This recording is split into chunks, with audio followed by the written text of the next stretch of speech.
பண்ணார். அடுத்தபடியா ஆற்றுப்படலம் தொடங்குகிறார்கள். பொதுவாக ஒரு புராணம் பாடுறவங்க அதுக்கென்று ஒரு நாடு நியமித்துக் கொள்வார்கள். அந்த நாட்டை பாடுகிற பொழுது அந்த நாட்டுக்கு பக்கத்தில் ஒரு மலை இருக்கும். அந்த மலையில் மழை பொழிந்து ஆறு பெருகி வரும். அந்த ஆறு பெருகி வந்து அந்த நாட்டில் இருக்கின்ற 4 வகையான நிலங்கள், முல்லை, குறிஞ்சி, மருதம், நெய்தல் அப்படின்னு சொல்லுவாங்க, அந்த நிலங்களை வளப்படுத்தும். இதையெல்லாம் பாடிக்கொண்டு போவாங்க. இதை ஆற்றுப்படலம் நாட்டுப்படலம்னு 2ஆக பிரிப்பாங்க. ஆனால் ஆற்றுப்படலம் என்பது நாட்டுப்படலத்தை சேர்ந்தது தான். கச்சியப்பரும் அப்படித்தான் பண்ணியிருக்கிறார். ஆனால் ஏதோ பதிப்பு போட்டவங்க அதை பிரித்து போட்டிருக்கிறாங்கன்னு தெரியுது. அதை நான் உங்களுக்கு அப்புறம் சொல்லி காட்டுறேன். இதெல்லாம் புத்தகம் கையில் வச்சுருந்தா தான் புரியும், இல்லைன்னா புரியாது. புத்தகம் கிடைக்கிறது அரிதாக இருக்கிறதுனால என்ன பண்ணுவீங்க பாவம். அடுத்த விஷயத்துக்கு வருவோம். இப்போ இதுக்கு நாடு தொண்டை நாடு எடுத்துக்கொள்கிறார். தொண்டை நாட்டில் நந்தி பர்வதம், நந்தி மலை அப்படின்னு ஒரு மலை. அந்த மலையில் இருந்து பெருகி வருவது பாலாறு.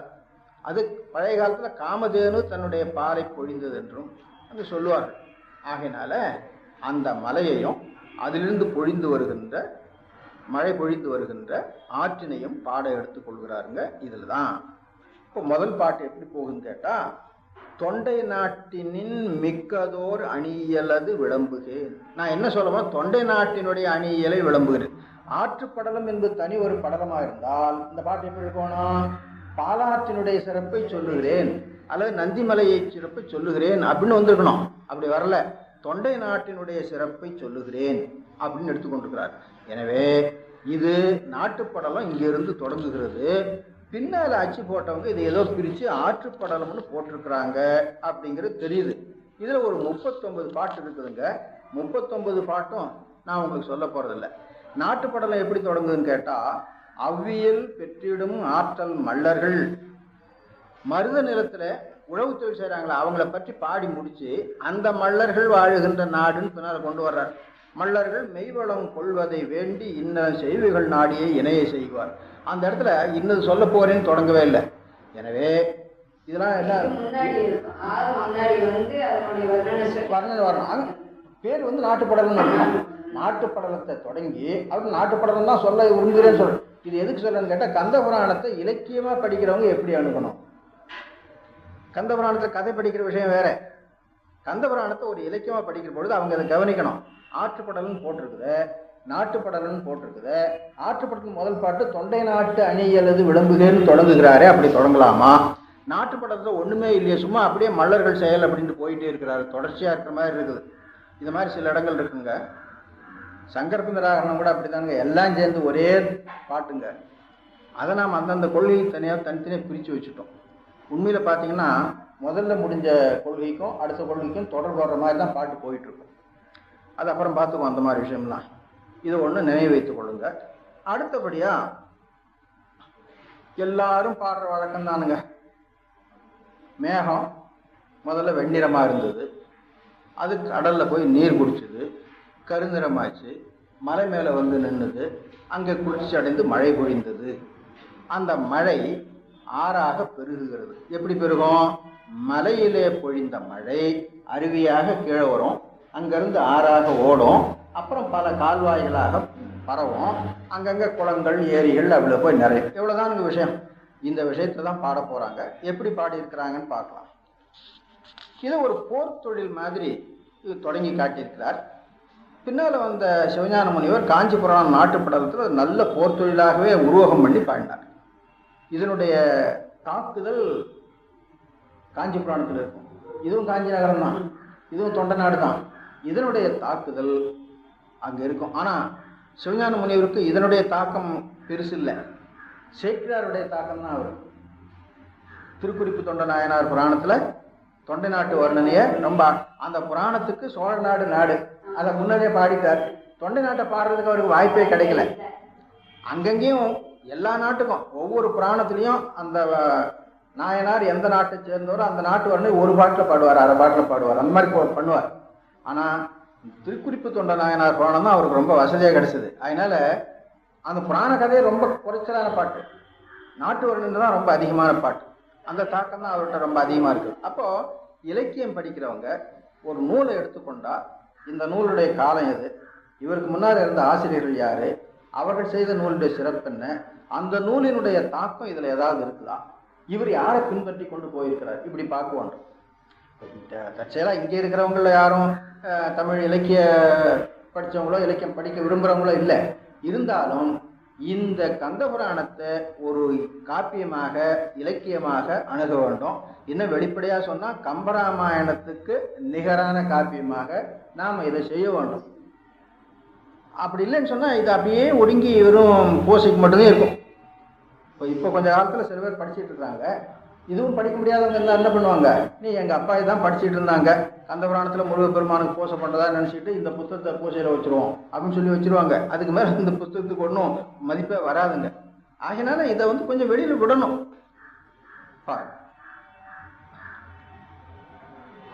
அப்படி ஒரு போர்த்தொழில் மாதிரி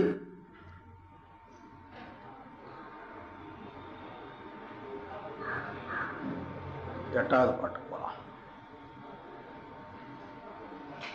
மழை பெய்ந்தது, கடல் நீர்லேருந்து எடுத்துக்கொண்டு வந்தது. கடல் நீர் எடுத்துக்கொண்டு வந்தால் கடல் நீர் ஓரத்தன்மையாக இருக்கும். மேகம் அந்த ஓரத்தன்மையை போக்கிவிடும். ஓரத்தன்மையை போக்கிவிட்டு அதை நல்லதாக ஆக்கும். ஆக்கிட்டு அது பாட்டில் போயிடும். இதுக்கு ஒரு ஓமை சொல்லி இருக்கிறாருங்க தேசிகர் அப்படின்னு சொல்றாரு. தேசிகர்னா குரு. எட்டாவது பாட்டு புஸ்தகம் வச்சிருக்கிறோம், பார்த்து கொள்ளுங்க. எட்டாவது பாட்டு. தெற்கு தெண்டிரை புணரி நீர், கடல்ல எடுத்துக்கொண்டு வந்த நீர். அதுக்கு முன்னால ஒரே வெப்பமா இருந்தது நாடு. கார்காலம் என்பது ஆவணி புரட்டாசி. ஆவணி புரட்டாசிக்கு முன்னால் என்ன இருக்குது, வைகாசி ஆணி இருக்குது, பங்குனி சித்திரை இருக்குது. அதெல்லாம் நல்ல வெயில் காலம். வேனில் காலம் நாம் சொல்லுவோம், நல்ல வெயில். அந்த வெம்மையை போக்குகிறது. வெம்மையை சிந்தினா அழித்துன்னு அர்த்தம். ஆக்கி வால் ஒளியை ஆக்கிற்று. உலகில் விட்டு ஏகலால், அந்த ஒளியை உலகத்தில் நிற்க வச்சது. அது போயிட்டு இப்போ இதில் 3 விஷயம் சொல்லியிருக்கிறார் பாருங்க. வெம்மையை சிந்தி ஒன்று, வால் ஒளி ஆக்கி ஒன்று, உலகில் விட்டு ஒன்று. அப்புறம் தேசிய இப்போ என்னன்னு கேட்டால், ஒரு ஆச்சாரியர் வருவார். அங்கே பக்குவமுடைய மாணாக்கள் யாராவது இருந்தால் அவர்கள் பிறவி வெப்பத்தில் படுகின்ற துன்பத்தை இவரும் காண்பார். அவருக்கும் பிறவி வெப்பத்தில் துன்பப்படுகிறோங்கிற உணர்வு வரும். அப்போ இவர்களுக்கு ஞான உபதேசம் செய்து அந்த வெப்பத்தை மாற்றுவார். வெப்பத்தை மாற்றின பிறகு அவரிடத்துல ஒரு ஞான ஒளி தோன்றும். ஞான ஒளி தோன்றின பிறகு, சரியப்பா நீ இதை வச்சு குழைச்சிக்கோ, நான் போகிறேன் அப்படின்னு புறப்படுவார். தேசிகர்கள் எப்பொழுதும் ஒரு இடத்துல தங்கி இருக்க மாட்டாங்க. நாடு முழுவதும் சஞ்சாரம் பண்ணி கொண்டிருப்பார்கள். எந்த இடத்துல யாருக்கு தேவையோ அந்த இடத்துல அவங்க உபதேசம் பண்ணுவாங்க. அதனால் அவர்கள் பிறவி வெப்பம் நீங்கும், ஞான ஒளி மிகும். அவங்கள விட்டுட்டு அப்புறம் அவங்க பள்ளப்பட்டு போயிடுவாங்க. அந்த மாதிரி அந்த மேகம் போய்கொண்டிருக்கிறது என்று சொல்றார். இப்போ இது ஆற்றுப்படலத்தை பாடுகிறேன்னு எடுத்துக்கொண்டு மேகம் மழை பொழிந்து பூமியினுடைய வெம்மையை மாற்றி ஒளியை உண்டாக்கி அதை நிலைபெறுத்தி விட்டு தான் சென்று விட்டது அப்படிங்கிற விஷயத்தை சொல்ல போறாரு. இதனே பெரிய சமாச்சாரம். மேகம் வரும், மழை பெய்யும், மழை பெஞ்சா வெப்பம் போகும், வெப்பம் போனா மேகம் அது பாட்டு போயிடும். இதான உண்மை அப்படின்னு சொன்னா, அதை வைத்து கொண்டு ஞான ஆச்சாரியர்கள் எப்படி இருப்பார்கள் அப்படிங்கிற விஷயத்த சொல்றாரு. அதுதான் நாம் புராணத்துல பார்க்க வேண்டும். இது 8வது பாட்டுல இருக்குதுங்க. இந்த மாதிரி விஷயத்த அடைந்தோர் நீக்கரும் வினை மாற்றி, அங்க வெம்மையை சிந்தி இருக்குல்ல, அதுக்கு நீக்கரும் வினை மாற்றி. அப்புறம் வாலொளி ஆக்கி நன்னெறியிடை செலுத்தி உலகில் விட்டு அவங்கள உலகில் நிற்க வச்சுட்டு போக்கின்மை. அதை போல இவங்களும் போக்கின்மையின தேசிகர் பொருவின புயல்கள். எப்பவுமே ஒரு ஓமை எடுத்துக்கொண்டா அந்த ஓமையை பாகுபாகுபாட பிரிச்சுக்கணும். ஓமானத்தில் எத்தனை பாகுபாடு இருக்குது, ஓமயத்தில் எத்தனை பாகுபாடு இருக்குது, ரெண்டும் ஒன்னோட ஒன்று எப்படி பொருந்தி வருகிறது அப்படின்னு பார்க்கணும். அது மாதிரி பார்த்துக்கொள்ளுங்க. பாருங்க, மேகம் தேசிகரை போன்றது. முதல்ல மேகத்துக்கு என்னென்னு சொல்லிக்காம பாருங்க. 1 வெம்மையை சிந்துதல், 2 தூய்மை செய்தல், 3 ஒளியை உலகில் விட்டு செல்லுதல். 3 விஷயம் இருக்கு. தேசிகருக்கு 1 வினையை மாற்றுதல், 2 நன்னெறியில் செலுத்துதல், 3 தன் போக்கில் செல். இதுதான் ஓமான ஓமயம். ஒரு பாட்டில் ஓமான ஓமயத்தில் ஓமானத்தில் என்னென்ன இருக்குது, ஓமயத்தில் என்னென்ன இருக்குது ஒரு விஷயம் ஞாபகம் வைத்துக் கொள்ளுங்க. சில இடத்துல ஓமானத்தில் சில செய்திகளை குறைச்சிட்டு இருப்பாங்க, அதை ஓமயத்தில் அதிகப்படுத்தியிருப்பாங்க. அப்போ ஓமயத்தில் அதிகமாக இருக்கிறத ஓமானத்துக்கு கூட்டி கொள்ள வேண்டும். ஓமானத்தில் அதிகமாக சொல்லி ஓமயத்தில் குறைச்சி சொல்லியிருந்தாங்கன்னா ஓமயத்தில் இருக்கிறத ஓமானத்துக்கு போடும். இதை என்ன பண்ணுவாங்க பழைய உரையாசிரியர்கள், ஓமையடையை பொருளினும் கூட்டுக, இவ்வளோதான் எழுதுவாங்க. ஓமையடையை பொருளினும் கூட்டு, இவ்வளோ சுருக்கமாக எழுதிடுவாங்க. அப்போ நாம் கணக்கு போடணும், ஓமைக்கு எத்தனை நடைமொழி இருக்குது, பொருளுக்கு எத்தனை நடைமொழி இருக்குது, எது அதிகமாக இருக்குது, எங்கே குறைஞ்சிருக்குது, இந்த அதிகமாக இருக்கிறது இருந்தாலும் இங்கே என்ன சேர்த்து நாம் அதிகம் பண்ணணும் அப்படிங்கிறத நம்ம பார்த்துக்கணும். இதுதானுங்க ஒரு இலக்கியத்தை படிக்கிற பொழுது ஒரு பாட்டில் இருக்கின்ற ஓமையை உணர்ந்து கொள்ளுகிற முறை. இதில் எதையும் கூட்ட வேண்டியில்லைங்க, கணக்காக பாடியிருக்கிறார். அடுத்த விஷயம் 15வது பாட்டு. 15வது பாட்டில் பெரிய விஷயம் ஒன்றும் இல்லைங்க. தமிழ் இலக்கணம் படிக்கிறவங்களுக்கு அது ரொம்ப தேவை. தமிழ் இலக்கணத்தில் காலம் அப்படின்னு ஒரு சமாச்சாரம் உண்டு. காலம்னா நாம் தான் அந்த வருஷம் மாதம் நாள், இந்த சமாச்சாரம் தான் காலம் அப்படிங்கிறது. ஒரு ஆண்டு எடுத்துக்கொண்டால் அதை 6ஆக பிரிப்போம். கார்காலம், வாடைக்காலம், முன்பனி காலம், பின்பனி காலம், இளவேனி காலம், முதுவேனி காலம் அப்படின்னு பிரிப்போம். ஒரு நாளை எடுத்துக்கொண்டா எப்படி பிரிக்கிறது? தமிழ் இலக்கணத்தில் ஒரு சின்ன தகராறு. வருஷத்தை ஒவ்வொரு பருவத்துக்கும் 2 மாதங்க. சமஸ்கிருதத்தில் இது உண்டுங்க, ரிது அப்படின்னு அவங்க சொல்லுவாங்க. அவங்க ரிது என்று சொல்லுவாங்க.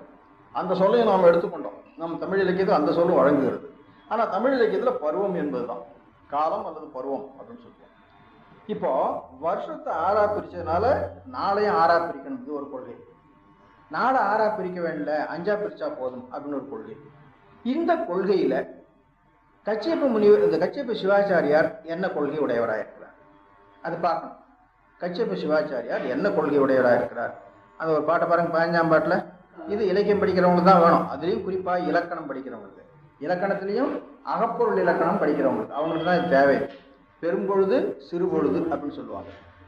காலை வெம்பகல் கதிரவன் குடதிசை கறக்கும் மாலை யாமம் வைகரை 5 பாடி இருக்கிறார்.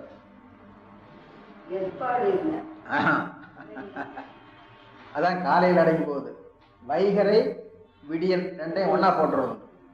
வைகரை விடியல் மருதம்னு தொல்காப்பிய சூத்திரம். அதில் வைகரை தனியாக விடியல் தனியாக பண்ணுவாங்க. பண்ண 6ஆயிடும். அந்த விடியலை சூரியன் தோன்றுகின்ற பொழுதுன்னு எற்படு காலைன்னு ஒன்று வைப்பாங்க. அது ஏன் வைக்கிறாங்கன்னா சூரியன் மறைகின்ற பொழுதுன்னு ஒன்று வைக்கிறீங்கள, அது இருந்தாலும் எற்படு காலைன்னு ஒன்று வைக்க வேண்டும். அப்போ வைகரை எற்படு காலை நண்பகல் மாலை யாமம் திரும்ப வந்துடும். அது மாதிரி கணக்கு பாருங்க. அதனால இவர் சிறுபொழுது 5ஆக பிரிக்கலாம். இந்த 5 தானுங்க பெரும்பாலான நூல்களில் சொல்லி இருக்குது. தமிழ் இலக்கணம் படிக்கிறவங்கள, அகப்பொருள் இலக்கணம் படிக்கிறவங்கள நம்பி அகப்பொருள்னு ஒரு இலக்கணம் படிப்பாங்க. அதில் அதுதான் சொல்லி இருக்குது. மாலை யாமம் வைகரை எற்படு காலை வெங்கதி காயும் நண்பகல் என கைவகை சிறுபொழுது ஐவகைத்தாகும் அப்படின்னு சூத்திரம். இவர் அந்த கொள்கை உடையவர். அடுத்து 17ஆம் பாட்டில் ஒரு சின்ன சொல் நயம் அமைச்சு காட்டியிருக்கிறாருங்க. அது என்னன்னு கேட்டா,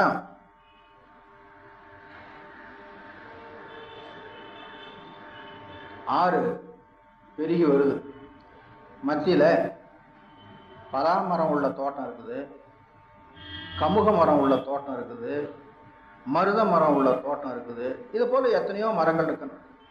எல்லாத்தையும் மோது, அதில் இருக்கிற பழங்கள் மலர்கள் சிந்துது. ஆறு அடிச்சுட்டு போய் ஒன்று ஒவ்வொரு பக்கம் தள்ளி விட்டுட்டு போகும். இது என்ன சாதாரணமான விஷயம் தானே? ஒன்று ஒரு பக்கம் தள்ளி விட்டு, மழை பெஞ்சா என்ன, காற்றடிச்சாலும் அப்படி தானே ஆகும். ஒரு பக்கம் இருக்கிறது இன்னொரு பக்கம் போய் குவியும், இன்னொரு பக்கம் இருக்கிறது இன்னொரு பக்கம் போய் குவியும். அதுபோல் மழை பெஞ்சிட்டு போனால் இங்கே இருக்கிறது அங்கே போய் குவியும், அங்கே இருக்கிறது இங்கே வந்து குவியும், இப்படி மாறி மாறி வரும். அது என்ன ஒரு ஆறு இவ்வளவு பெரிய வேலை செய்தா அப்படின்னு யாராவது ஆச்சரியப்பட்டா, அதில் ஒன்றும் ஆச்சரியப்படுறதுக்கு இல்லையா? தண்ணி அதிகமாக இருக்குது, தண்ணி அதிகமாக இருந்தால் என்ன ஆகுங்கிறத நாம் அனுபவிச்சுட்டு இருக்கிறோம். நமக்கு அனுபவம் இல்லை, அந்த அனுபவத்தை பார்த்துட்டு இருக்கிறோம். சென்னையிலேருந்து செய்தி வந்துக்கிட்டே இருக்குது. அதில் இப்போ டிவி இருக்கிறதுனால அப்படியே நேரடியாகவே படமாகவே காட்டிடுறான் அவங்க எவ்வளோ சிரமப்படுறாங்க அப்படிங்கிறத நாம் பார்க்குறோம். பஸ்ஸை உருட்டிட்டு போகுது, குடிசைகள் அடிச்சுட்டு போகுது, ஆடு மாடுகள் அடிச்சுட்டு போகுது, இவன் சேர்த்து வச்சுக்க பொருள் பண்டங்கள்லாம் அடிச்சுட்டு போகுது. இப்படியும் செய்யுமா அப்படின்னா நாம் என்ன சொல்லுவோம், தண்ணி அதிகமாக போயிட்டா என்ன ஆகும், அப்படித்தான் ஆகும். இது சொல்கிறார் பாருங்க, ஒரு அளவின் மிக்குறு பாணி பெற்றதற்கு அவை அரிதோ. இப்படி மாற்றுவது பெரிய அரிய காரியம் இல்லை. ஏன்னு கேட்டால் அளவில் மிக்குறு பாணி பெற்றது. பாணிங்கிற சொல்ல ரெண்டு பொருளை கையாளுறாருங்க. பாணின்னா கையின்னு ஒரு அர்த்தம், தண்ணீர்னு ஒரு அர்த்தம். நாம ரெண்டு கையால் இருந்தா இதை எடுத்து அங்கே விட அதை எடுத்து அங்கே விட நம்ம ஒன்றே வச்சுப்பேன். எனக்கு ரெண்டு கை தானே இருக்குது, நீ சும்மா வேலை சொல்லிகிட்டே இருக்கிறிய, பொறுமையாக தான் செய்வேன், ஒன்று ஒன்றா தான் செய்வேன் அப்படின்னு நாம் சொல்லுவோம். அப்போ 10 கையாக இருந்தால் 10 கையாக இருந்தால் இந்த கையில் ஒன்று அந்த கையில் ஒன்று எடுத்து வீசிடுவோம்ல அப்படின்னு சொல்லுவோம். அது போல அளவில் மிக்குறு பாணி, அளவில்லாத கைகள். ஆற்றுக்கு அளவில்லாத கைகள் என்ன, அங்கங்க பிரிஞ்சு ஓடுது இல்லை, அதான் அளவில் மிக்குறு பாணி பெற்றதற்கு, அளவில்லாத கைகளை பெற்றதற்கு, அளவு மிகுந்த தண்ணீரை பெற்றதற்கு. அந்த பாணிங்கிற சொல்ல ரெண்டு பொருளை வச்சு ஒரு நயம் பண்றார். இதெல்லாம் புலவர்களாக இருந்தால் இதை படிச்சுட்டு இங்கேயே நின்றுடுவாங்க கொஞ்ச நேரம், என்ன அருமையாக பாடியிருக்கிறார் அப்படின்னு சொல்லிட்டு. இதுதான் இலக்கியத்தை அனுபவிக்கிறது அப்படின்னு. அப்படி இந்த பாணிங்கிற சொல்ல பயன்படுத்தி எப்படி பாடுகிறார் அப்படின்ட்டு. அடுத்து 19, 20, 21, 22 இந்த இந்த 4 பாடல்களில் ஆற்றை சிவபெருமானோடும் திருமாலோடும் பிரம்மாவோடும் விஸ்வாமுத்திரனோடும் ஓமை பண்ணியிருக்கிறார். அந்த ஓமைக்காக ஸ்லேடை அப்படிங்கிற ஒரு அலங்காரத்தை பயன்படுத்தி இருக்கிறார். ஸ்லேடை அப்படின்னு சொன்னா ஸ்லேஷம்னா ரெண்டுன்னு அர்த்தம். அந்த சிலேஷம் என்பதுதான் தமிழ்ல சிலேடை அப்படின்னு வரும். அப்போ ஒரு சொல்லுக்கு ரெண்டு பொருள் உண்டு. அப்போ ஆற்றுக்கு ஒரு விதமா அர்த்தமாகும், சிவத்துக்கு ஒரு விதமா அர்த்தமாகும். ஆற்றுக்கு ஒரு விதமா அர்த்தமாகும், திருமாலுக்கு ஒரு விதமா அர்த்தமாகும். ஆற்றுக்கு ஒரு விதமா அர்த்தமாகும், பிரம்மாவுக்கு ஒரு விதமா அர்த்தமாகும். ஆற்றுக்கு ஒரு விதமா அர்த்தமாகும், விஸ்வாமித்திரனுக்கு ஒரு விதமா அர்த்தமாகும். அப்படி ஒரு சிலேடை அமைச்சிருக்கிறாருங்க. ஆனால் அதெல்லாம் நம்ம சொல்ல போறதில்ல. ரொம்ப அருமையான பகுதி. தமிழ் இலக்கியத்தை படிக்கணும்னு நினைக்கிறவங்க, காப்பியத்தை படிக்கணும்னு நினைக்கிறவங்க வீட்டுக்கு போய் அதை பொறுமையாக படிச்சுப்பாருங்க. அதில் ஒரு விஷயம் மட்டும் இப்போ நான் உங்களுக்கு சொல்கிறேன். அது என்னன்னா, ஸ்லேடையும் கூட சொற்களை பிரிக்கிறதுல திரிசொல் அப்படின்னு ஒன்று உண்டுங்க. அந்த ஒரு அழகை பயன்படுத்தி விஸ்வாமித்திரனுக்கு இந்த ஆற்றை ஓமைப்படுத்துகிற பொழுது ஒரே ஒரு வரி மட்டும் சொல்லி காட்டுறீங்களே. மீது போந்திரி சங்கை விண்ணிடையின் மீனொடும் போதலாய் உறவீசலால். திரிசங்கு சொற்குன்னு கேள்விப்பட்டிருப்பீங்க. திரிசங்கு சொற்குன்னு சொல்றதுன்னு. அவன் தேவலோகத்துக்கு போனான், நீ நீசன், நீ தேவலோகத்துக்கு வரக்கூடாது, அங்கிறவன் தள்ளிட்டாங்களாம். ஆனால் விஸ்வாமித்திரன் தான் அவர் அனுப்பிச்சார். அவன் விஸ்வாமித்திரன் வேணாம், என்ன ஏறணும், நீ தான் அனுப்பிச்சன்னு வந்தேன், என்னை கீழே தள்ளிட்டாங்க, வராது அங்கேயே நில்லு. இப்போ அவன் மத்தியிலே நின்றுட்டு இருக்கிறான், சொர்க்கத்துக்கு போல இங்கே போல. ஆறு என்ன பண்ணுது அந்த மாதிரின்னு கேட்டால், இந்த சங்கு அடிச்சிட்டு வருது தண்ணியில், அலையில் அந்த சங்கு வீசுது. அப்போ அந்த சங்கு ஆகாயத்துக்கும் போகல, பூமிக்கு வரல, மத்தியில் நிற்குது. அந்த சங்கை பார்க்குற பொழுது திரிசங்கு சொர்க்க மாதிரி இருக்கு.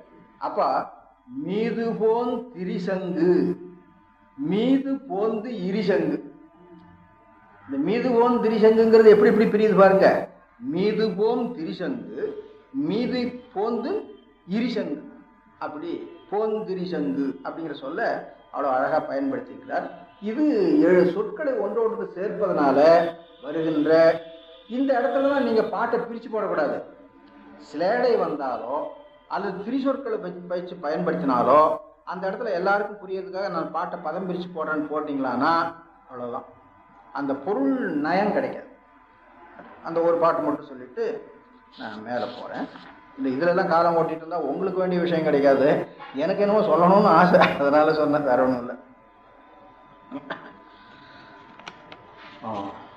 25வது பாட்டுக்கு வரலாம். 25வது பாட்டில் மழை பெஞ்சது, வெள்ளம் பெருகி வந்தது, எல்லா பக்கமும் தண்ணி இருக்குது. ஆனால் எந்த தண்ணியும் அள்ளி குடிக்கிற மாதிரி இல்லை. ஊடு முழுக்கும் தண்ணி, வீடு தண்ணியில் முழுகி இருக்குது. பாவம் உள்ளே இருக்கிற ஜனங்களுக்கு குடிக்க தண்ணி இல்லை. அந்த தண்ணி அள்ளி குடிக்கலாமோ? அந்த தண்ணி அள்ளி குடிச்சா அவ்வளோதான். இதுதான் நிலைமை. அப்போ அந்த தண்ணி கலங்கி இருக்கும், தெளிதல் இல்லாமல் இருக்கும். அதை என்ன சொல்றாருன்னு கேட்டா, நீங்க எவ்வளவு படிச்சாலும் சரிங்க, சிவமே முதற்பொருள் என்று எவன் தெளிகிறானோ அவன் தான் தெளிந்த அறிவுடையவன். அந்த தெளிவு வரலைன்னா அவனுடைய அறிவு கலங்கிய அறிவு. அப்போ சிவமே முதற்பொருள் என்று தெரியாதவர்களுடைய உள்ளம் போலே அந்த தண்ணீர் கலங்கி இருந்தது. இப்ப தண்ணீர் கலங்கி இருந்ததுங்கிறது சாதாரண விஷயம். அதுக்கு ஒரு ஓமை சொல்ற பொழுதுதான் இவர் நமக்கு என்ன உணர்த்த வருகிறார் அப்படிங்கிறது புரியுது. அது பாருங்க, வேதமே முதல் 25வது பாட்டு. வேதமே முதல் யாவையும் உணர்கினும் மேலாம் ஆதிவானவன் கரைமிடற்று இறையென அறியார் பேதை மாக்கள் தம் உணர்வென அலைந்து. பேதை மாக்கள் தம் உணர்வு என்ன இருக்கான், இங்கேயும் அங்கேயும் அலை. சங்கர் நிராகரணத்துல கடைசியில சொல்றார், ஒரு மாணவன் எழுந்திருச்சு அந்த அவையில் இருந்தவங்களிடத்துல அருள்னா என்னங்க அப்படின்னு கேட்டான். அப்படியா நான் சொல்றேன் அப்படின்ட்டு மாயாவாதி எழுந்தான். மாயாவாதி சொல்றது சரியில்லை நான் சொல்றேன் அப்படின்னு ஐக்கியவாதி எழுந்தான். ஐக்கியவாதி சொல்றது சரியில்லை நான் சொல்ல பாடானவாதி எழுந்தான். இப்படியே ஆளுக்காள் அவன் அதை எதுன்னு சொல்லிட்டு இருந்தாங்க. ஒருத்தர் மட்டும் பேசாம கடைசியில உட்கார்ந்துருந்தார். அவர் சொன்னாரு, இதெல்லாம் பொருள் இல்லை, நீ உண்மையா பொருள் உணர்ந்து கொள்ள வேண்டும் என்று சொன்னா முதல்ல நீ இந்த ஆடு மாடுகள்லாம் ஆற்றங்கரையில் இருந்துட்டு இங்கே தண்ணி குடிச்சிட்டே இருக்கும், இதை விட்டு குடுன்னு அங்கே ஓடிமை குடிக்கும். இங்கே புல்லு மேய்ஞ்சிட்டே இருக்கும், இதை விட்டுட்டு அங்கே. அது ஆடு தான் ரொம்ப அதிகம், அந்த ஆடு தான் எல்லாரும் சொல்லுவாங்க, மாடு கூட அப்படி சொல்ல மாட்டாங்க, ஓடிட்டே இருக்கும். அதை போல நீ அலையாதே. பின்ன என்ன பண்ண சொல்றீங்க, மெய்கண்ட சந்தானம்னு ஒரு சந்தானம் இருக்குது, அதுல ஒரு தேசிகர் இருந்தாரு. அந்த தேசிகருடைய அருள் பெற்ற உமாபதி சிவன் ஒருத்தர் இருந்தாரு. அந்த உமாபதி சிவன் ரொம்ப தவ வலிமை உடையவர். அந்த தவத்தின் வலிமையினாலே சிவப்பிரகாசம்னு ஒரு நூல் செய்தாரு. அந்த சிவப்பிரகாசம்ங்கிற நூலை தெரிந்து கொள்வதற்கு திருவருட்பயன் ஒரு துணை நூல் வேற செய்து வச்சிருக்கிறாரு. இந்த ரெண்டையும் படிச்சியானா உனக்கு உண்மை வழங்கும், இல்லைன்னா வழங்காது. நதிக்கரை ஆனன கொலித்தலமந்து அப்படின்னு தொடங்குவார். தொடங்கி மெய்கண்டானருள் கைகண்டவரில் ஒருவர் தவப்பிரகாச தன்மையில் விரிந்த சிவப்பிரகாச செழும்பொருள் உண்மையை அருளுடன் ஆய்ந்து கொள்ள. அருளன்னா எல்லாரும் தீட்சை பெற்று எழுதுவாங்க, எனக்கு அப்படி தோணலை. திருவருட்பயன்ல என்ன சொல்லியிருக்கிறாரு அந்த விஷயம் தானுங்க உங்களுக்கு சிவபத்தில் ஒரு சிவப்பிரகாசத்தில் வருது. அதுலேயும் குறிப்பாக நீங்கள் உண்மை அதிகாரம் 2வது அதிகாரம் பாருங்க, அதில் பார்த்தீங்கன்னா திருவருட்பயன்ல இருக்க அதிகார பேர் அப்படியே இருக்கும். அதனால அருளுடன் ஆய்ந்து கொள்ள திருவருள் வினவல் திரும்பிடும் என்று அப்படின்னு சொல்றாரு. அப்போ மெய்கண்ட தேசிகருடைய மரபில் சிவமே பொருள் என எவன் உணர்கிறானோ அவனுக்கு தான் கற்ற வேதம் ஆகமம் ஆகியவற்றினுடைய தெளிவு கிடைக்கும்.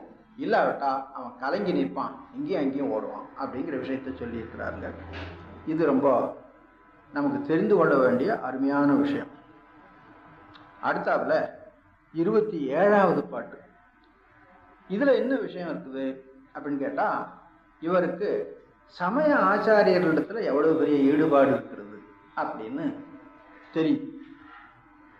ஆறு பெருகி ஓடுகிறது, மீன்கள் ஆற்றின் வழியே ஓடுகின்றன, சில மீன்கள் இப்படி எதிர்த்து வருகின்றன. இதை பார்க்குற இது எப்படி இருக்குதுன்னு கேட்டா, திருஞான சம்பந்தமூர்த்தி சுவாமிகள் வைகை ஆற்றில் ஏடு இட்டார்ல, சமணர்களும் ஏடு இட்டார்கள் இல்லை, சமணர் இட்ட ஏடு ஆற்றோட போயிட்டுது, திருஞான சம்பந்தர் இட்ட ஏடு எதிர்ந்து வந்தது. அதை போல இருக்குது. இப்போ திருஞான சம்பந்தர் இடத்துல தனக்கு எவ்வளவு பக்தி இருக்கிறது, திருஞான சம்பந்தர் நிகழ்த்திய அற்புத செயல்களில் தன்னை அதிகமாக ஈர்த்த செயல் எது? அதனால் அவருடைய அவதாரமே புறச்சமயத்தை வென்று அடக்கி திருநீற்றின் ஒளியை விளங்கச் செய்வது தான் அவருடைய நோக்கம். அதனால அந்த புனர்வாதத்தில் திருஞான சம்பந்தர் பெற்ற வெற்றியை ஞாபகம் வச்சுக்கிறார். இதில் கூட என்ன பண்ணியிருக்காருன்னு கேட்டால் ரொம்ப நயமாக சொல்லியிருக்கிறாருங்க. திருஞான சம்பந்தருடைய ஏடு எதிர்த்து வந்தாற் போல மீன்கள் தண்ணீரை எதிர்த்து கொண்டு வருகின்றன அப்படின்னு சொன்னார். எல்லா மீனும் வராது, சில மீன் என்ன பண்ணோம் அப்படியே ஓடும். அதை இவர் சொல்லலை, நாம் என்ன பண்ணோம் அதுங்க பூட்டி கொள்ளணும். இதுதான் உரையாசிரியர் பண்ணுற வேலைங்க. ஒரு இலக்கியத்தில் நூலாசிரியர் என்ன பண்ணுவார், உரையாசிரியர் பங்கு என்ன அப்படின்னு நூலாசிரியர் இதை மட்டும் பாடி அந்த பாட்டை பாருங்களேன்.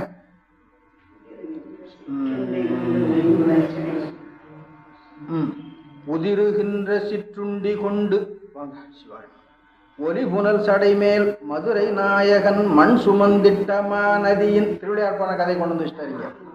முதல் 2 வரியில திருவிளையாடற் பான கதை, 2வது 2 வரியில முதிரும் முத்தமிழ் விரகனது ஏடு என மொய்மீன் எதிர் புகுந்திடப் போவது பாலியாம் ஆறு. அந்த நாம பாலாறுன்னு சொல்றோம்ல, அதுதானுங்க பாலியாறு அப்படின்னு சொல்றது உண்டு. அது கூட பாலாறு தான், பாலி ஆறு இல்லை. ஆனால் பாலின்னு சொல்றது ஒரு வழக்கம் உண்டு.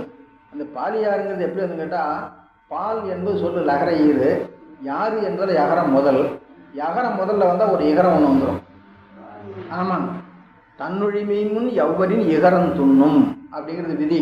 அப்போ பால் யாரு என்பது பாலியாறு. அப்புறம் அது பாலின்னா பழகி போச்சுங்க. இப்போ நாம பாலாறுன்னு சொல்லி கொண்டிருக்கோம். சரி, இருக்கலாம். அங்க இங்க இருந்து போனவங்க நிறைய பேர் நம்ம நாட்டுல இருக்கிற ஊர் பேர் நிறைய அங்க வச்சிருக்கிறாங்க. முதிரும் முத்தமிழ் விரகனது ஏடு என மொய்மீன் எதிர் புகுந்திட போவது. மீன் எதிர் புகுதல் மட்டும்தான் அவர் சொல்லியிருக்கிறார். உரையாசிரியர் பண்ணுவார், மீன் எதிர் புகுந்திட போவது என்றதுனாலே சில மீன்கள் நீர் ஓடும் வழியே ஓடின, அது சமணர்களுடைய ஏடுகள் போன்றது அப்படின்னு உரையாசிரியர் எழுதி காட்டுவாங்க. இதுதான் உரையாசிரியர் செய்ய வேண்டிய வேலை. அப்போ நூலாசிரியர் கொஞ்சம் சுருக்கமாக சொல்லுவாங்க, அந்த உரையாசிரியர் கொஞ்சம் விரிச்சு சொல்லணும். அடுத்தபடியா 27 சொல்லியாச்சா, 31வது பாட்டு. இது ரொம்ப அருமையான பாட்டுங்க. இந்த பாட்டை கொஞ்சம் நல்லா கவனிச்சு போகணும். ரொம்ப அருமையான விஷயத்தை சொல்லியிருக்கிறார். நீங்கள் என்ன புத்தகம் வச்சுருக்கீங்க? இது காசி மடத்தை பதிப்பா? சரி. கந்தபுராணத்துக்கு நாவலர் பதிப்பு ஒன்று உண்டுங்க. அந்த நாவலர் பதிப்பில் உபோத்காதம் அப்படின்னு ஒரு, இப்போ நாம் முன்னுரைன்னு எழுதுகிறோம், அதே தானே முன்னுரை முகவரைன்னு எழுதுறது தான். அவங்க உபோத்காதம்னு எழுதுவாங்க. நிறைய விஷயங்களை அதை சொல்லி வச்சுருக்காரு. அது எங்கேயாவது தேடி பிடிங்க. நாவலர் பதிப்பு ஒரே நடை இல்லை, பாட்டாவே மூலமாகவே போட்டிருக்காரு. 2 பாகமாக போட்டிருக்கிறார். அதில் முதல் பாகத்தில் உபோத்காதம் அப்படிங்கிற பெயரால் எழுதியிருப்பாருங்க. கந்தபுராணத்தை பற்றி நாம் முன்கூட்டி என்னதான் தெரிந்து வைத்துக் கொள்ள வேணுமோ அத்தனை விஷயத்தையும் அதில் எழுதி. ரொம்ப அருமையான பகுதி. கிடைச்சா பாருங்க, இப்போ ஒன்றும் கிடைக்காது, ரொம்ப பழைய. அது எழுதியிருக்கிறாரா? ஓ, எழுதியிருந்தா சரி. நான் அதை பார்த்ததில்ல, அது மூலம்தான் பார்த்துருக்கிறேன். சரி,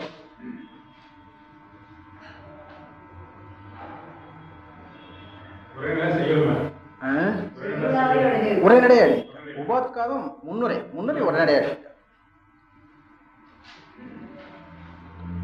6 தொடங்குற பொழுது அது கற்பனை பண்ணிக்கணும். மலை மேகம் மழை பொழியுது, அங்கேருந்து அப்படியே வந்து ஆறாக பெருகி வெளியில் போகிற பொழுது அந்தந்த ஏரியாவில் பல கால்வாய்களாக பிரியும்.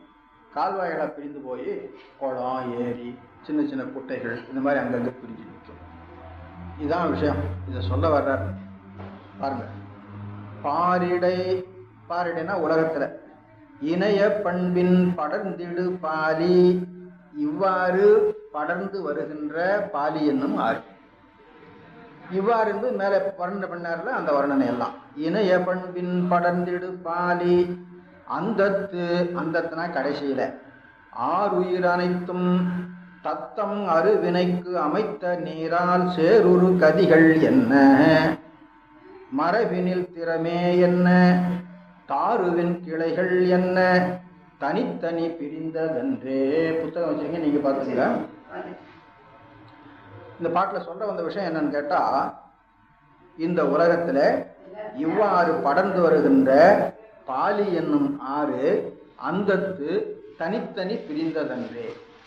அந்தத்து தனித்தனி பிரிந்ததில்லை. அந்தத்து என்பது தனித்தனியில கூட்டிக்குவாங்க. அப்புறம் ஆறுயிர் அனைத்தும் தத்தம் அருவினைக்கு அமைத்த நீரால், உயிர்கள் எல்லாம் தாம் தாம் செய்த வினைகளுக்கு பொருத்தமான உடம்புகளிலே போய் புகுது. சேருரு கதிகள் என்ன, ஒரு ஓமை. மரபினில் திறமே என்ன, உலகத்துல மக்கள்லாம் வாழுறாங்க. எல்லாரும் மக்கள் என்றாலும் அவங்க கூட்டம் கூட்டமாக வாழ்வாங்க. அப்போ இவர் இந்த மரபு, இப்போ கோத்திரம் கூட்டம்னு சொல்றோம் இல்லைங்களா, அதை போல அந்த மரபுக்குள்ளார உள்பிரிவு இருக்கும். அதை போல பாருங்க. மரபினில் திறமே என்ன, திறம்னா கூறுபாடு, வகைகள். மரபினில் திறமே என்ன, தாருவின் கிளைகள் என்ன. தாரு மரம், தரு என்று சொல் தாரு என வரும். தாருவின் கிளைகள் என்ன. இப்ப நீ கீழே இருந்து பார்த்து கொண்டு வாங்க, அப்பதான் இதுல என்ன சொல்லி இருக்குன்னு விளங்கும். மரம் இப்போ விதை போடுறோம் அல்லது ஒரு கிளை நடுறோம், அது கன்று ஊண்டுகிறோம், அது மரமாக வளருது. மரமாக வளர்கிற பொழுது பிரிவுகள் இருக்காது, ஒரே அடிமரமாக வரும். மேலே வந்த பிறகு என்ன ஆகுது, மேலே அப்படி பல கிளைகளாக பிரியும். அதுபோல மலையிலிருந்து இறங்கிய ஆறு ஒன்றாக வந்து பல கிளைகளாக பிரியும். 3 ஓமை சொல்லியிருக்கிறார். இப்போ நான் சொல்றது 3வது ஓமை. முதல் ஓமை உங்களுக்கு வழங்காது, இந்த ஓமையை வழங்கிட்டு வந்தாதான் இது வழங்கும். இது ரொம்ப சுலபமான ஓமை, எல்லாருக்கும் தெரியும். மரம் அடிமரம் ஒன்னா வரும், மேல பல கிளைகளாகும். 2வது ஓமை பாருங்க, மரபினில் திறமே என்ன. இது வழங்காதுங்க. இப்போ வேளாளர்னு ஒரு மரபு இருக்குதுங்க. எல்லாரும் வேளாளர் தான், திருநெல்வேலியில் இருக்கிறவங்களும் வேளாளர் தான், தஞ்சாவூர்ல இருக்கிறவங்களும் வேளாளர் தான், சென்னையில் இருக்கிறவங்க வேளாளர் தான். எல்லாரும் ஒன்னா இல்லை. இவங்க தங்களை வேற சொல்லிக்குவாங்க, அவங்கள தங்களை வேற சொல்லிக்குவாங்க, இவங்க தங்களை வேற சொல்லிக்குவாங்க. ஆனா எல்லாம் வேளாளர்ங்கிற ஒரு மரபு. அதுக்குள்ளால இன்னும் உள்ளுக்குள்ள பிரிவுகள் இருக்கு. அப்போ மரபு ஒன்று, மரபுல இருக்கிற வகைகள் பல. இப்ப அடுத்த விஷயத்துக்கு வாங்க.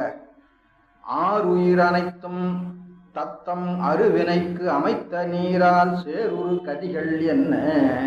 இப்ப இங்க கீழே படிச்ச மாதிரி இந்த ஓமை கொண்டு வரணும். ஆறுயிர் அனைத்தும், உயிர்கள் எல்லாம் ஒரே கூட்டமா முதல்ல இருக்குதுங்க. எங்க இருக்குன்னு தெரியுமா? கேவலத்துல, அனாதி கேவலத்துல ஒரே கூட்டமா இருக்கும். அப்போ அதுக்குள்ளால பிரிவு கிடையாது. அந்த பிரிவுக்குண்டான தகுதி மட்டும் அதுக்குள்ளால இருக்கும். இதை நல்லா ஞாபகம் வைத்துக்கணும். அதை சொல்றதுக்காக தான் நாம் இந்த பாட்டே முக்கியமா எடுத்திருக்கிறேன். அதை சொல்றதுக்காக மட்டும் இல்லைங்க, அதுக்கு விளக்கம் எழுதி ஒரு குறிப்பு ஒன்று போட்டுக்கிறாங்க கீழே. அதுக்கு பொருத்தமில்லாத குறிப்பு, அதையும் புரிஞ்சுக்கணும். அதுக்காக தான் நான் சொல்றேன். ஒன்னா கிடக்கும். இந்த உயிர்களை பற்றி ஒரு லட்சணம் நல்லா ஞாபகம் வைத்துக் கொள்ளுங்க. உயிர்கள் அறிவுடையன. ஆனா எல்லாம் ஒரே மாதிரியான அறிவுடையன அல்ல. ஒவ்வொரு உயிரும் ஒவ்வொரு வகையான அறிவு. ஆணவ மலம் உயிர் அறிவை மறைக்கும். எல்லா உயிரையும் ஒரே ஆணவம் மறைக்கிறது இல்லை. ஆணவம் ஒண்ணுதான், ஆனா ஆணவத்தினுடைய சக்தி பல. சக்தி பல அப்படின்னு சொன்னா எவ்வளவு சக்தி இருக்கும் ஆணவத்துக்கு அப்படின்னா அதுக்கு விட என்ன தெரியுங்களா? உயிர்கள் எத்தனை? பல, அவ்வளவுதான். அப்ப உயிர்கள் எப்படி பலவோ அதே போல ஆணவ மலத்தின் சக்தியும் பல. அந்த ஆணவ மலத்தின் சக்தி உயிர் அறிவை மறைக்கும். எல்லாரையும் ஒரே மாதிரியா மறைக்காது. ஏன் ஒரே மாதிரியா மறைக்காது அப்படின்னு கேட்டா, உயிர்கள் ஒவ்வொன்றும் தனித்தனியான அறிவு பக்குவம் உடையன. அந்த அறிவு பக்குவத்துக்கு தகுந்தாப்புல சில உயிர்களை மெல்லிதா மறைக்கும், சில உயிர்களை இன்னும் கொஞ்சம் அழுத்தமா மறைக்கும், சில உயிர்களை இன்னும் நல்லா அழுத்தமா மறைக்கும். இப்ப என்ன ஆகுதுன்னு கேட்டா, கேவலம் என்ற ஒன்றிலே கிடக்கிற பொழுது ஒன்றாக இருந்தாலும் கூட அது இப்ப என்னவா பிரியுது? விஞ்ஞானகலர்னும் பிரளயாகலனும் சகலர்னும் பிரியறதுக்கு தகுதி உடையதாக ஆகிவிடுகிறது. விஞ்ஞானகல பிரளயாகல சகலருங்கிறது நாம் படிச்சிருக்கிறோம். நாம என்ன நினைச்சிட்டு இருக்கோம்? சகலராயிருந்து 3 மலம் உடையவராயிருந்து அது ஒரு மலம் நீங்கி பிரளயாகலர் ஆகிறாங்க, அப்புறம் இன்னொரு மலம் நீங்கி விஞ்ஞானகலர் ஆகிறாங்கன்னு நம்ம நினைக்கிறோம். இது ஒரு வகை, இது உண்மைதான், இது தப்பு இல்லை, இது ஒரு வகை. ஆனா ஆணவ மலத்திலிருந்து வெளிவர்ற பொழுது சில உயிர்கள் விஞ்ஞானகலராக பிரிவதற்கு தகுதியுடையவராக ஆகின்றன, சில உயிர்கள் பிரளயாகலராக பிரிவதற்கு தகுதியுடையவராகின்றன, சில உயிர்கள் சகலராக பிரிவதற்கு தகுதியுடையவராக. அப்போ ஆறுயிர் அனைத்தும் சேருரு கதிகள் என்ன. கதினா பிறப்புன்னு அர்த்தம். அப்போ ரொம்ப மெலிந்த மறைப்பை உடைய ஆன்மாக்கள் விஞ்ஞானகலராக உண்டான கதியில பிறக்கும். விஞ்ஞானகலர்னா எல்லாரும் விஞ்ஞானகலர் இல்லைங்க. சுத்தமாக இந்த சுத்த வித்தைக்கு கீழே இருக்கிறவங்க சில பேர் இருக்காங்க, சுத்த வித்தைக்கு வர்றவங்க சில பேர் இருக்காங்க, மகேஸ்வரத்துக்கு வர்றவங்க இருக்காங்க, சதாசிவத்துக்கு வர்றவங்க இருக்காங்க, விந்து தத்துவத்துக்கு வர்றவங்க இருக்காங்க, நாத தத்துவத்துக்கு வர்றவங்க இருக்காங்க. அப்போ ஆணவ மல உடைய ஆணவ மலம் ஒன்றே உடைய விஞ்ஞானகலர்லையும் 6 பிரிவு இருக்குங்க. இந்த 6 பிரிவை 3ஆ பிரிச்சுக்குவாங்க. பக்குவர், அபக்குவர், பக்குவா பக்குவர். ஒண்ணு உண்டு, பிரளயாகலர்லையும் உண்டு. இதெல்லாம் விரிந்த நூல்ல சொல்லிட்டு இருப்பாங்க. சுருக்கமா தெளிவா இருக்கட்டுமேன்னு சொல்ற போது சொல்ல மாட்டோம். நீங்க இதெல்லாம் சிவஞான போதத்துல பார்த்தா கிடைக்காது, சிவஞான சித்தியாரில் பார்த்தா கிடைக்காது, சிவபிரகாசத்தை பார்த்தா கிடைக்காது. ஆனா இதுகளுக்கு உரை விளக்கம் எழுதிட்டு வராங்க பாருங்க, அவங்க இந்த சமாச்சாரத்தை எழுதியிருப்பாங்க. அப்போ ஒன்றாய் கிடந்த உயிர் பலவேறு இடத்துல பிரிகிறது. அவ்வளவு தூரம் என்னங்க, இப்போ கந்தபுராணம் படிக்கிறதுக்கு நம்ம எல்லாம் ஒன்றா இருக்கோம். 1 மணி 1:30 மணிக்கு வகுப்பு முடிச்சா என்ன ஆகும்? ஒருத்தர் கிழக்கு நோக்கி போவார், ஒருத்தர் மேற்கு நோக்கி போவார், ஒருத்தர் தெற்கு நோக்கி போவார். அப்போ ஒன்றாக இருந்தவர்கள் பலவா பிரிகிறார். ஏன்? அவங்கவுங்களுக்கு உண்டான இடம் அது, அவங்கவுங்களுக்கு உண்டான இடம் அங்கே ஒதுக்கி வச்சிருக்கு. இவர் வீடு இங்கே இருக்குது, அவர் வீடு அங்கே இருக்குது, அவர் அங்கே போகிறார், அங்கே போகிறார். பாருங்க, ஆறு உயிர் அனைத்தும் சரி, எல்லாம் ஒரே இடத்துக்கு வர வேண்டியது தானே, வேற வேற ஏன் போகுதுன்னு கேட்டா, தத்தம் அருவினைக்கு அமைத்த நீரால், தத்தம் அருவினைக்கு அமைத்த நீரால் சேருரு கதிகள் என்ன, கதிகள் பிறக்கும். தத்தம் வினைகளுக்கு தகுந்தாற் போல இறைவன் அமைத்து வைத்திருக்கின்ற தனுகரண போன போகம் இருக்கும். அந்த தனுகரண போன போகத்துக்குள்ள அது போகும். அது போல இதுதாங்க ரொம்ப அருமையான போகம். இப்ப என்ன ஆகுதுன்னா, அங்க ஆன்மாக்கள் அனாதி கேவலத்தை எல்லாம் ஒன்னாதான் அறிவு மறைக்கப்பட்டு கிடக்கும். அந்த அறிவு மறைக்கப்பட்டு கிடக்கிற பொழுது அவை பலவாய் பிரிவதற்குரிய தகுதி உடையவனாக இருக்கின்றன. அப்ப அந்த தகுதி எங்க வருகிற? வினை அனுபவத்தினால வருகிறது. வினை எங்க வருதுன்னு கேட்டா நாம படிச்சிருக்கிறோம். அனாதி காலத்துல வினை கிடையாது, ஆன்மாவும் ஆணவம் தான் இருக்குது. அதை நீக்குவதற்கு இறைவன் வினைகளை சேர்க்கிறான். வினைகளை சேர்க்கிற பொழுது நல்ல ஞாபகம் வச்சுங்க, இது இதுவரைக்கும் படிக்காத விஷயமாக கூட இருக்கலாம்னு நினைக்கிறேன் நான். எல்லா ஆன்மாக்களுக்கும் வினை உண்டுங்க. நாம் என்ன நினைப்போம், விஞ்ஞானகல வர்க்கத்து ஆன்மாவுக்கு ஆணவ மலம் தான் உண்டு, கண்ம மலம் இல்லை, மாயாமலம் இல்லை. அது தப்பு. அவங்களுக்கு மாயாமலம் உண்டு, சுத்த மாயை உண்டு. அவங்களுக்கு கண்மம் உண்டு, சுத்த கண்மம் உண்டு. மாயாமலமும் கண்ம மலமும் விஞ்ஞானகலருக்கு இல்லை என்று சொன்னால் அவர்கள் அந்த தத்துவத்தில் உட்காந்துட்டு என்ன பண்ணுவாங்க? விஞ்ஞானகலர் சுத்த தத்துவத்தில் இருக்கிறாங்கன்னா அவங்களுக்கு என்ன வேலை? அவங்களுக்கு அனுபவம் போகம் இல்லையா? அனுபவம் இல்லையா? அப்ப அது சுத்த அனுபவம். அப்ப சுத்த அனுபவம் சொன்னா அனுபவம் உங்களுக்கு எங்க இருக்குதோ அது கண்மம். அந்த கண்ம அனுபவம் வந்துட்டு தானே உங்களுக்கு தேகம். அப்ப என்ன ஆகுன்னு கேட்டா, ஆணவ மலம் ஒன்றே உடைய விஞ்ஞானகலருக்கும் சுத்த மாயா காரியமாகிய தேகம் உண்டு, சுத்த போகம் உண்டு. அவள் தங்கி இருக்கிற புவனம் சுத்த புவனம் உண்டு. அப்ப சுத்த தனு, சுத்த கரணம், சுத்த புவனம், சுத்த போகம், இத்தனையும் அவங்களுக்கு. அதே போல பிரளயாகலருக்கு, பிரளயாகலருக்கு மாயை இல்லை. மாயை இல்லைன்னு சொன்னா கேள்வி வந்துடும். மாயை இல்லைன்னு சொன்னா அவங்க எப்படி கண்மம் அனுபவிப்பாங்க? மாயை இல்லைங்கிறீங்க, ஆணவம் கண்மம் ரெண்டும் இருக்குதுங்க. கண்மம் இருந்தால் அனுபவிக்கணும் இல்லை, அனுபவிப்பதுக்கு கருவி வேண்டுமே. அப்ப என்னன்னு கேட்டா, அவர்களுக்கும் உடம்பு உண்டு, கருவிகள் உண்டு, கண்ம அனுபவம் உண்டு. ஆனா அது நம்ம போல பிரகிருதி மாயில ஆனதில்லை. அது ஞாபகம் வச்சுக்கணும். அதுல 2 கொள்கை இருக்குதுங்க. பிரளயாகலருக்கும் சுத்த மாயா சரீரம் தான் அப்படிங்கிற ஒரு கொள்கை உண்டுங்க. இல்ல அசுத்த மாயில தான் சரீரம். நமக்கு அசுத்தமாய் சுத்தமாய் ரெண்டும் கலந்தது. அதாவது நமக்கு இந்த வெளியில இருக்கு பாருங்க, இது தோல தேகம், உள்ளே இருக்கிற சூக்கும தேகம். இந்த 2 தேகமும் பிரகிருதி மாயிலானது. இந்த உள்ளே இருக்கிற சூக்கும தேகத்தை இயக்கக்கூடிய ஒரு சூக்கும தேகம் ஒன்று உண்டுங்க. அது கலை வித்தை ஆராகம் இருக்கும். அதான் கஞ்சுக சரீரம்னு சொல்லுவோம். அந்த கஞ்சுக சரீரம் அசுத்த மாயினால் ஆனது. அதுக்கு மேல காரண சரீரம்னு ஒன்று இருக்குது, அது மாயை. அதுவும் பிரளயாகல இது அசுத்த மாயினால் ஆனது. அப்போ நமக்கு மொத்தம் இருக்கிறது 5 சரீரம்.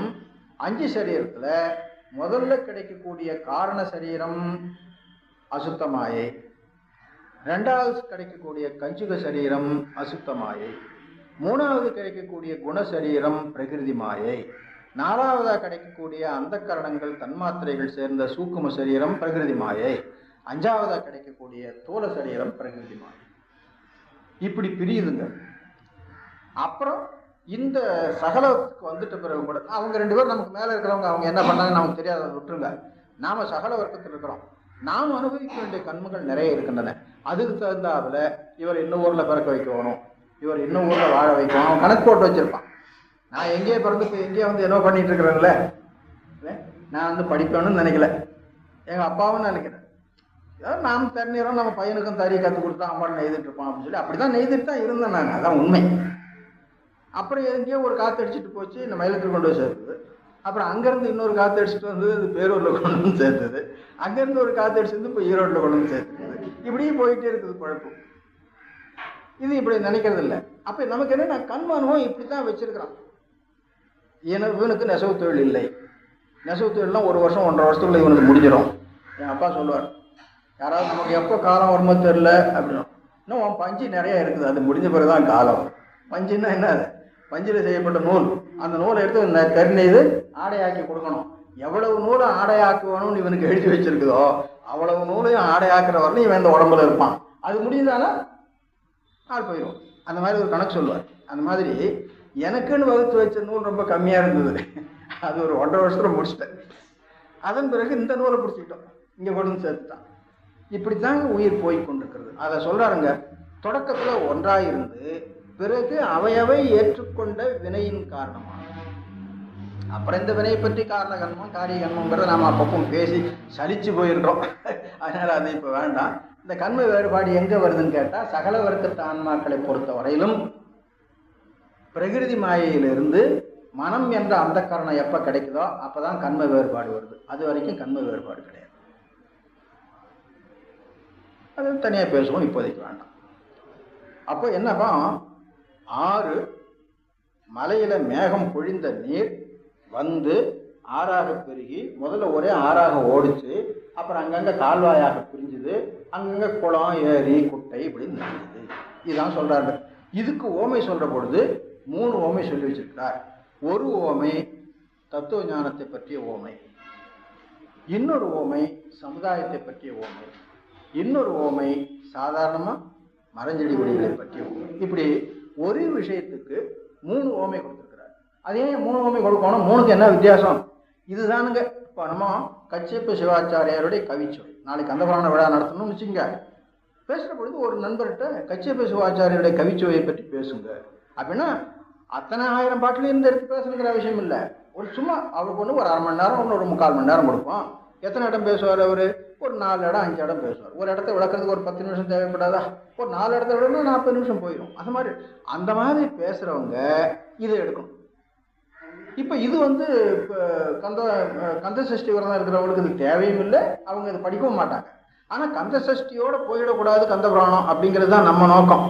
அதன்படியாவது வெளியில் பொதுமக்கள் மத்தியில் கொண்டு போகணும், புலவர்கள் மத்தியில் கொண்டு போகணும். புலவர்கள் கச்சியப்ப சிவாச்சாரியாரும் ஒரு சிறந்த கவிஞர், அவரும் சிறந்த கவியை படைத்து கொடுத்திருக்கிறார். அதுலேயும் சிறந்த நயங்கள் இருக்கின்றன, சிறந்த பொருள்கள் இருக்கின்றன அப்படிங்கிறது தெரியணும். அதை நாம் மேடையில் பேசணும். அப்போதான் கந்தபுராணம் ஒன்று இருக்குது அப்படிங்கிறது நம்ம அழுத்தமாக தெரிய முடியும்.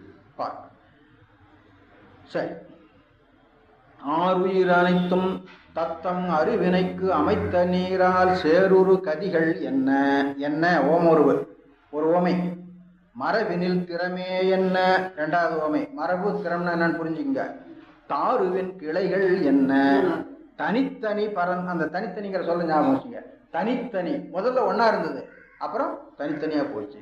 தனித்தனி பிரிந்ததன்றே. இதுல ஒரு குறிப்பு எழுதியிருக்காங்கம்மா, உங்க குறிப்பு கொஞ்சம் படிக்க. ஆமா சரி. அப்ப இப்ப பாருங்க, இப்போ இந்த பாட்டு நாம பொருள் சொன்ன உடனே அவங்க அந்த ஒரே அந்த குறிப்பு பொருந்து வரலையே, வாக்கியமே சரியில்லைங்க. இப்ப பாருங்க, சர்வ சங்கார காலத்தில் எல்லா உயிர்களும் ஒடுங்குங்கால் தத்தம் வினைக்கு அமைந்த கதிகளை அடையும் என்பது நூற்றுணிவு. எப்படி ஒடுங்குங்கால்? சர்வ சங்கார காலத்தின் ஆச்சு, ஒடுங்குங்கால்னு ஆச்சு. தத்தம் கதிகளுக்கு அமைத்த இதுல செல்லும் கதிகளை அடையும் என்பது இல்லையே. அப்ப என்ன பண்ணணும்? அவங்க அந்த வாக்கியத்தை தப்பா எழுதிட்டாங்க. அவங்க என்ன எழுதிக்கணும்? சர்வசங்கார காலத்தில் ஒன்றாய் கிடந்த ஆன்மாக்கள் வினைகளுக்கு தந்தாப்புல கதிகளில் செல்லுகிற பொழுது பலவாய் பிரிவது போலன்னு எழுதியிருக்கணும். சர்வசங்கார காலத்தில் ஒடுங்குங்கால்னு சொல்லிட்டு பிரியும்னு சொன்னா அது வாக்கியமே முன்னாள் முறை வருவாங்க. ஆமா, அப்ப சர்வசங்கார காலத்தில் ஒன்றாய் ஒடுங்கி கிடந்த உயிர்கள் புனருற்ப காலத்தில் தத்தம் வினைக்கு தகுந்தாற் போல பலவேறு பிறவிகளில் சென்றார் அப்படின்னு எழுதணும். என்ன பண்ணிட்டு பாருங்க. சார் ரொம்ப அருமையான இடம், நல்ல சைவ சித்தாந்த கருத்தை சொல்லக்கூடிய இடம். அது இன்னும் நுழைஞ்சு பார்த்தா நிறைய விஷயங்கள் அதில் வாங்க வேண்டி இருக்குது. அந்த இடத்துக்கு குறிப்புரை எழுதுறாங்க. அந்த குறிப்புரை சாஸ்திரத்துக்கு விரோதமா இருக்குது, வாக்கியத்துக்கு விரோதமா இருக்குது, பாட்டினுடைய பொருளுக்கும் விரோதமா இருக்குது.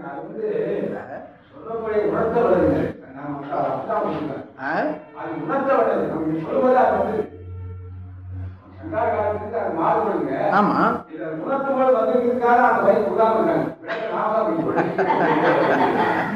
விடையை நாம தான் புரிஞ்சுக்கணும்னா அதுக்கு குறிப்புரையே இல்ல இல்ல, விடையை நாம தான் புரிஞ்சுக்கணும், குறிப்புரையே வேண்டியது இல்லையா? அதை புரிஞ்சுக்கிறதுக்காக தானே குறிப்புரை எழுதுறோம். அங்க என்ன இல்ல இல்ல இல்ல, சர்வசங்கார காலத்து சமாச்சாரம் அங்க கிடையாதுங்க.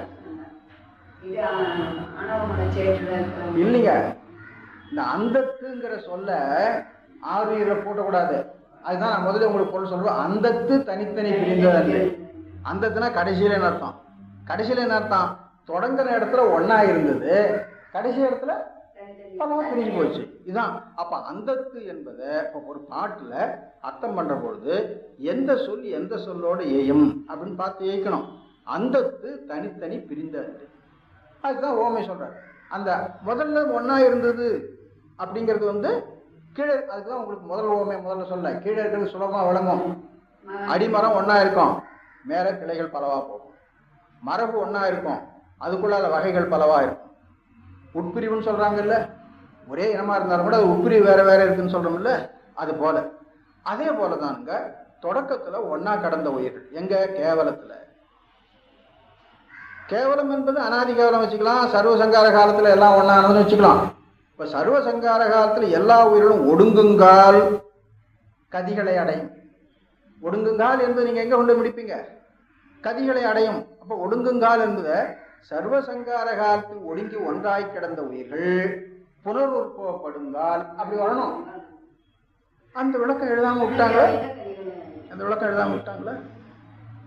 அதுதான் என்னமோ நினைச்சு எழுதியிருக்கிறாங்க, நினைச்சது வாக்கியத்துல வரல. இது ஒரு பெரிய கஷ்டங்க. மனசுல எவ்வளவோ நினைப்போம், அவ்வளவும் புலப்படுற மாதிரி வாக்கியம் அமைக்கிறது ரொம்ப சிரமம். கஷ்டப்பட்டு தான் வைக்கும். இது வம்பு. அந்த அந்தத்து என்பது சர்வசங்கார காலம் பண்ணதுனால வந்த வம்பு. அதுதான் அந்தத்து என்பது தனித்தனி பிரிந்ததன்று. படர்ந்திடு பாலி, இணைய பண்பில் படர்ந்திடு பாலி, அதான் ஒன்னா அப்படியே வந்து கொண்டிருக்கிறாரு. அந்தத்து கடைசியில இந்த ஆறு எங்க போய் முடியுது அப்படின்னு கேட்டா அது யாருங்க தெரியும்? அது அந்த ஊருக்கு போகுது, அங்கிருந்து இந்த வாய்க்கால் பிரியுது, அப்புறம் அந்த வாய்க்கால் இந்த 2 வாய்க்கால் பிரியுது, அந்த வாய்க்கால் ஏரியில் போய் முடியுது, இந்த வாய்க்கால் குளத்துல போய் முடியுது அப்படிங்கிறோம். அதான் கடைசி. ஒரு ஆற்றினுடைய கடைசி என்ன அப்படிங்கிற இதுதான். சில ஆறுகளுக்கு இதையெல்லாம் நிறைச்சிட்டு கடல்ல போகும், சில ஆறுகளுக்கு கடல்ல போகாது, அங்கங்க நிறைச்சு அதோடு நின்று. அத மாதிரி பாருங்க. ஆறுயிர் அனைத்தும் தத்தம் அருவினைக்கு அமைத்த நீரார் சேரூர் கதிகள் என்ன, மரபினில் திறமையை என்ன, தாருவின் கிளைகள் என்ன, தனித்தனி பிரிந்ததன்றே. சரி, இது 31வது பாட்டா. அடுத்து 37வது பாட்டு. அதோட இந்த படத்தை முடிச்சிடலாம். 37வது பாட்டுல ஒரு விஷயம் சொல்லியிருக்கிறது. இந்த விஷயத்த எதுவும் கூட போய் சேர்த்து படிக்கணும் அப்படின்னு கேட்டா, தேசிகர் போல அப்படின்னு முன்னால ஒரு ஓமை படிச்சோம்ல, அந்த பாட்டோட பண்ணிக்கணும். அதாவது தேசிகர்கள் எங்கேயோ இருக்கிறாங்க, அவங்க தேச சஞ்சாரமா வந்துட்டே இருப்பாங்க. ஆன்மாக்கள் இருக்கிற இடத்துல வந்தோம்னா பக்குவமுடைய ஆன்மாவுக்கு உபதேசம் பண்ணுவாங்க. உபதேசம் பண்ணா அவர்களுடைய பிறவி வெப்பம் நீங்கும், வினை துன்பம் நீங்கும், ஞான ஒளி மிகும்.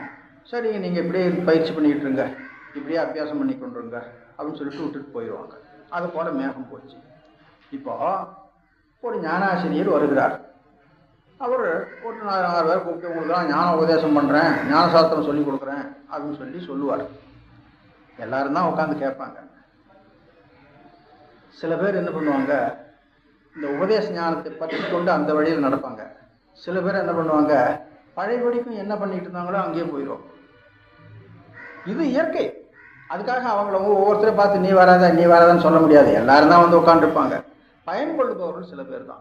சில பேர் என்ன பண்ணுவாங்க, அதெல்லாம் கேட்ட பிறகு கூட பழையபடியே போயிடுவாங்க. இந்த விஷயத்த சொல்ல வர்றார். அதனால நாம் இந்த பாட்டினுடைய பொருளை இந்த தேசிகர் போன்றது என்று சொன்னார் பாருங்க, அந்த பாட்டோட இணைச்சு நோக்கும். படிக்கிற பொழுது முன்னையும் பின்னையும் பார்த்து தான் படிக்கணுங்க. சும்மா அப்படியே அந்தந்த பாட்டை படிச்சுட்டு போனால் வராது. இது எந்த பாட்டிலும் தொடருது, இது எந்த பாட்டினுடைய தொடர்ச்சி அப்படின்னு பார்க்கணும். இங்கே என்ன சொல்ல வர்றாரு அப்படின்னு கேட்டா, மழை பெஞ்சது, ஆறு பெருகி வந்தது, பலவாக பிரிஞ்சது, குளம் ஏரிலாம் நிறைஞ்சது. அவங்க அங்கேருந்து வயல்களுக்கு பாய்ச்சினாங்க. வயல்களுக்கு எவ்வளோ நாளைக்கு தண்ணி பாய்ச்சுவாங்க? பயிர் வளர்ந்து கதிர் முற்ற முற்ற வரைக்கும் பாய்ச்சுவாங்க. கதிர் முற்றின பிறகு தண்ணி இருந்தால் கூட வடிச்சிருவாங்க. அந்த வடித்த தண்ணி எங்கே போகுது? கடலுக்கு போகுது. கடலில் இருந்து சுத்தம் பண்ணி எடுத்து வந்த தண்ணியை நீ எல்லாருக்கும் உபயோகப்பட்டு கொடுத்தா அது அதை விட்டுட்டு திரும்பவும் கடலுக்கே போகுது. அதான் சொல்றார் பாருங்க. மாரடு மல்லர் உய்ப்ப மருதத்தின் நிறைந்து, மருதம்னா வயல்வெளி, அதில் நிறைஞ்சது. விஞ்சி ஏரிய நாரம், நாரம்னா தண்ணீர், அதே வயலில் வந்து எல்லாம் விளைஞ்சிடுது. இப்போ தண்ணி அதிகப்படியாக இருக்குது, அது இப்போ வெளியே வருது. ஏரிய நாரம் மீட்டும் இருங்கடல் நோக்கி சென்ற. இது விஷயம் முதல் 2 வரி. அடுத்த 2 வரி இதுக்கு ஓமானம் சொல்றார். என்ன சொல்ல கேட்டா, வேறு கொள்புலனை வென்றோர் மேலை நன்னெறி உய்த்தாலும் தேறிய உணர்விலாதோர் செல்வொழி செல்வர் அன்றே. வேறு கொள்புலனை வென்றோர், இது ஞானாசிரியர்களை சொல்லுகிறது. ஞானாசிரியர்கள் புலனை வென்றவர்கள். புலன்கள் நம்மோடு மாறுபட்டு நிற்கிற, மாறி நின்றனை மயக்கிடும் சொல்றோம்ல, அந்த மாதிரி. வேறு கொள்புலனை வென்றோர், அப்புறம் அவங்க என்ன பண்றாங்க? மக்களை மேலை நன்னெறி உய்த்தாலும் மேல் நெறியில செல்லுக. இது எது தெரியுதுங்களா? மேகம் கடல்ல போய் நீரை முகந்து அதுக்குரிய ஓரை மாற்றி மேலே போய் அங்கிருந்து மழையா பொழிஞ்சு, நீங்க இனி கடல்ல இருக்க வேண்டாம், கடல்ல இருந்தா உப்பாயிடுவீங்க, வயலுக்கு போங்க, ஆற்றுக்கு போங்க, குளத்துக்கு போங்க அப்படின்னு அனுப்பிச்சது.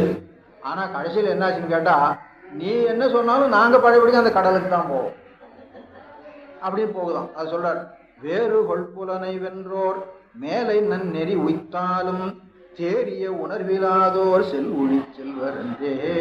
தேறிய உணர்விலாதோர், தேறிய உணர்வு தெளிந்த உணர்வு. ஆச்சாரியனிடத்துல பாடம் கேட்கிற பொழுது முதல்ல கேட்டல் இருக்க வேண்டும், அப்புறம் சிந்தித்தல் இருக்க வேண்டும், அப்புறம் தெளிதல் இருக்க வேண்டும். வெறும் கேட்டல் மட்டும் இருந்தால் தெளிதல் கிடைக்காது. சிந்திக்கிற பொழுது சந்தேகம் வரும். சந்தேகம் வர பொழுது அந்த வினாக்களை கொண்டு போய் திரும்பவும் ஆசிரியர் இடத்துல கேட்கணும். உலகியல் நூல் படித்தாலும் அப்படித்தானுங்க, ஞான நூல் படித்தாலும் அப்படித்தானுங்க. அதனால தான் நமக்கு இருபா இருபகுது, வினா வெண்பா, இது மாதிரி நூல்கள்லாம் வச்சிருக்கிறாங்க. திரும்பவும் வினாவை வேண்டும், வினாவி பொருளை தெரிந்து கொள்ள வேண்டும். அந்த தெளிவு கிடைக்கவில்லை என்று சொன்னால் ஞான சாஸ்திரத்தை கற்றதில் முடிந்த பயன் எதுன்னு கேட்டால் தெளிதல். கேட்டல், சிந்தித்தல், தெளிதல், நிட்டை கோடல் அப்படிங்கிறது வரி. அதனால அந்த தெளிதல் இல்லை என்று சொன்ன, தெளிதல் இல்லைன்னா சிந்தித்தலே இல்லைன்னு அர்த்தம். கேட்டது கேட்டபடி இந்த காதில் வாங்கி இந்த காதில் போயிட்டுது அப்படின்னு சொல்லுவோம். அதனால வேறு கொள்புலனை வென்றோர் மேலை நன்னெறி உய்த்தாலும் தேறிய உணர்விலாதோர் செல்வொழி செல்வர் என்றே. செல்வொழி செல்வனா அவங்க எந்த வழியில முன்னால போயிட்டு இருந்தாங்களோ அதே வழியில போயிட்டு. செல்வொழி செல்வர், ஒழினா இடம் அர்த்தம். செல்லும் இடத்திலேயே செல்வார்கள், மேல்நெறிக்கு வரமாட்டார்கள் அப்படிங்கிற விஷயத்த இந்த அளவுக்கு இந்த ஆற்றுப்படத்தை முடித்துக் கொள்வாங்க.